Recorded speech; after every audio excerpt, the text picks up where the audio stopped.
छत्तीसगढ़ के वित्त मंत्री ओपी चौधरी ने सोमवार 3 मार्च को राज्य विधानसभा में वित्त वर्ष 2025-26 के लिए 16,500 करोड़ रुपए का बजट पेश किया और कहा कि यह गति थीम पर आधारित है। इसमें बुनियादी ढांचे में तेजी, प्रौद्योगिकी और औद्योगिक विकास पर ध्यान केंद्रित किया गया है। उन्होंने कहा कि पिछले वर्ष के बजट ने समावेशी विकास की नींव रखी थी, जबकि आज के बजट ने उस विकास यात्रा में अगला कदम रखा है। वित्त मंत्री ओपी चौधरी ने बजट पेश करते हुए कहा कि पिछले वित्त वर्ष का बजट ज्ञान यानी कि गरीब, युवा, अन्नदाता और नारी की थीम पर केंद्रित था, जबकि इस वर्ष के बजट का उद्देश्य ज्ञान के लिए गति यानी कि सुशासन, त्वरित अधोसंरचना, प्रौद्योगिकी, औद्योगिक विकास की थीम के तहत राज्य में प्रगति को आगे बढ़ाना है।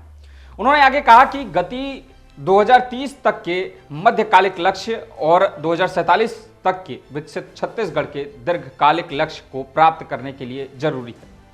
आइए जानते हैं इस बार के बजट में क्या रहा खास। राज्य सरकार की नई पहलों पर प्रकाश डालते हुए वित्त मंत्री ने कहा कि दूर दराज के क्षेत्रों में मोबाइल टावर संपर्क प्रदान करने के लिए मुख्यमंत्री मोबाइल टावर योजना शुरू की जाएगी। इसी तरह उन क्षेत्रों में ग्राम पंचायत से ब्लॉक और जिला स्तर सार्वजनिक परिवहन सेवाएं प्रदान करने के लिए मुख्यमंत्री परिवहन योजना के तहत धन उपलब्ध कराया जाएगा। जहां जनसंख्या के कम घनत्व के कारण सार्वजनिक परिवहन उपलब्ध नहीं है।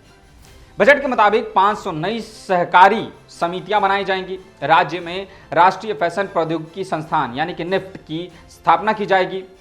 महानदी, इंद्रावती नदियों पर सिकासार, कोडार नदियों को जोड़ने के लिए सर्वेक्षण किया जाएगा। नवा रायपुर में मेडी सिटी, एजुकेशन सिटी और राष्ट्रीय शहरी प्रबंधन संस्थान की स्थापना की जाएगी। वित्त मंत्री ने कहा कि सभी ग्राम पंचायतों में यूपीआई यानी कि डिजिटल भुगतान को बढ़ावा देने के लिए बजट में प्रावधान किया गया है। उन्होंने कहा कि बजट में कृषक उन्नति योजना के लिए 10,000 करोड़ रुपए का आवंटन किया गया है, जिसका उद्देश्य कृषि समृद्धि को बढ़ावा देना है। साथ ही ग्रामीण आवास को उन्नत करने के लिए प्रधानमंत्री आवास योजना के लिए 8,500 करोड़ रुपए का आवंटन किया गया है। उन्होंने कहा कि महतारी बंधन योजना और मुख्यमंत्री खाद्य सहायता योजना जैसी कल्याणकारी योजनाओं को भी क्रमशः 5,500 करोड़ रुपए और 4,500 करोड़ रुपए का पर्याप्त वित्त पोषण प्राप्त हुआ है, जो महिलाओं को सशक्त बनाने और खाद्य सुरक्षा सुनिश्चित करने के लिए सरकार की प्रतिबद्धता को पुष्ट करता है। इसके अतिरिक्त 5 HP यानी कि हार्स पावर तक के कृषि पंपों के लिए मुफ्त बिजली प्रदान करने के लिए 3,500 करोड़ रुपए अलग रखे गए हैं, जिससे किसानों पर वित्तीय बोझ कम होगा। इसके अलावा लोक निर्माण विभाग यानी कि PWD के तहत नई सड़क निर्माण के लिए 2,000 करोड़ रुपए आवंटित किए गए हैं। ओपी चौधरी ने कहा कि प्रधानमंत्री ग्राम सड़क योजना यानी कि PMGSY के तहत गांव की सड़कों के लिए 845 करोड़ रुपए मंजूर किए गए हैं और प्रधानमंत्री जनमन सड़क निर्माण योजना के तहत अत्यधिक पिछड़े आदिवासी क्षेत्रों को मुख्य सड़क से जोड़ने के लिए 500 करोड़ रुपए निर्धारित किए गए हैं। छोटे व्यापारियों के सामने आने वाली चुनौतियों और कर अनुपालन बोझ को कम करने की आवश्यकता को समझते हुए राज्य सरकार ने ई-वे बिल की सीमा 50,000 रुपए से बढ़ाकर 1 लाख रुपए तक करने का फैसला किया। राज्य सरकार 25,000 रुपए तक की पुरानी यानी कि 10 साल से अधिक वैट देनदारियों को माफ करके छोटे व्यापारियों का समर्थन करेगी, जिससे 40,000 से अधिक व्यापारियों को मदद मिलेगी और 62,000 से अधिक मुकदमे कम होंगे। बता दें कि अचल संपत्ति लेन देन पर स्टाम्प ड्यूटी पर उपकर हटा दिया गया है। इस बार के बजट के मुताबिक प्रचलित मूल्यों पर सकल राज्य घरेलू उत्पाद यानी कि GSDP 2024-25 में 5,67,880 करोड़ रुपए से बढ़कर 2025-26 में 12% वृद्धि के साथ 6,35,918 करोड़ रुपए होने का अनुमान है। वित्त वर्ष 2024-25 में प्रति व्यक्ति आय 9.37% की वृद्धि के साथ 1,62,870 रुपए तक पहुंचने की उम्मीद है।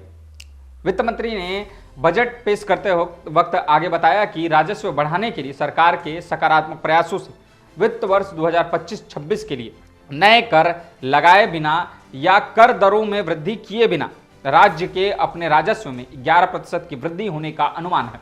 उन्होंने कहा कि वित्त वर्ष 2025-26 के लिए राज्य का पूंजीगत व्यय लगभग 26,341 करोड़ रुपए प्रस्तावित है, जो कुल बजट का 16% और राज्य के सकल घरेलू उत्पाद का 4.144% है।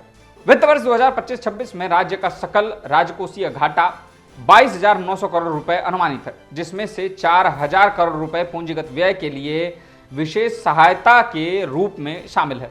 इसीलिए राज्य का शुद्ध राजकोषीय घाटा 18,900 करोड़ रुपए अनुमानित है, जो जीएसडीपी का 2.97% है। यह एफआरबीएम अधिनियम में निर्धारित 3% की सीमा के भीतर है। उन्होंने कहा कि वित्त वर्ष 2025-26 में कुल राजस्व अधिशेष 2804 करोड़ रुपए अनुमानित है। तो दोस्तों, आज की इस कड़ी में बस इतना ही। छत्तीसगढ़ से जुड़ी और भी खबरों के लिए देखते रहें उदय इंडिया डिजिटल को। धन्यवाद।